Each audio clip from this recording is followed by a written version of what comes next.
మన ఆడవాళ్ళందరికీ ఇష్టమైన శ్రావణ మాసానికి శ్రావణం అనే పేరు ఎలా వచ్చిందో తెలుసా? శ్రావణ మాసం అనేది హిందూ చంద్రమాసాల్లో 5వ నెల. దీనికి ఈ పేరు ఎందుకు వచ్చిందంటే చంద్రుడు శ్రవణ నక్షత్రంలో పౌర్ణమి తదనంతర రోజున సంచరించాడు. అందుకే ఈ నెలని శ్రావణం అని పిలుస్తారు. అంతేకాదు ఈ నెలకి ఆధ్యాత్మిక ప్రాముఖ్యత కూడా ఉంది. ఇది శివుడు, విష్ణువు, లక్ష్మి, గౌరీ, సుబ్రహ్మణ్య స్వామి కొనసాగించే దేవతలకు అత్యంత ప్రీతికరమైన మహాదేవత మాసమని భావించారు. అంతేకాదు పురాణాల ప్రకారం సముద్ర మథనం సమయంలో ఉద్భవించిన హాలాహల అనే విషయాన్ని శివుడు శ్రావణ మాసంలోనే సేవించి లోకాన్ని రక్షించాడు. ఈ కారణంగా ఈ నెలను శక్తివంతంగా భావిస్తారు. అంతేకాదు ఈ నెలలో ప్రాముఖ్యమైన వ్రతాలు, పండుగలు ఉన్నాయి.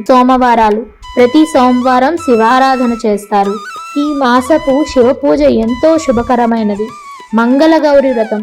మంగళవారం గౌరీదేవిని పూజించి కొత్త వివాహితులు జరిపించే వ్రతం ఇది. మంచి భర్త, ఆయుష్ కోసం దీక్షలు చేస్తారు. నాగపంచమి. నాగదేవత పూజ. పూలు, పాలు, మిరియాలు, మట్టి, చెక్క, వెండి సంకేతాలతో పూజిస్తారు. పుత్రాద ఏకాదశి. పుత్ర సంతానం కోసమైన ప్రత్యేక ప్రార్థనలు, ఉపవాసాలు ఈ నెలలో చేస్తారు. వరలక్ష్మి వ్రతం.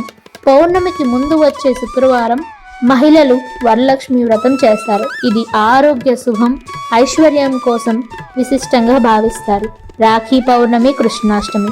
శ్రావణ పౌర్ణమి రోజున రక్షాబంధన్, శ్రావణ కృష్ణ అష్టమి రోజున శ్రీకృష్ణ జన్మాష్టమి జరుపుకుంటారు. అంతేకాదు ఆ రోజు జంధ్యాల పౌర్ణమి కూడా అంటారు.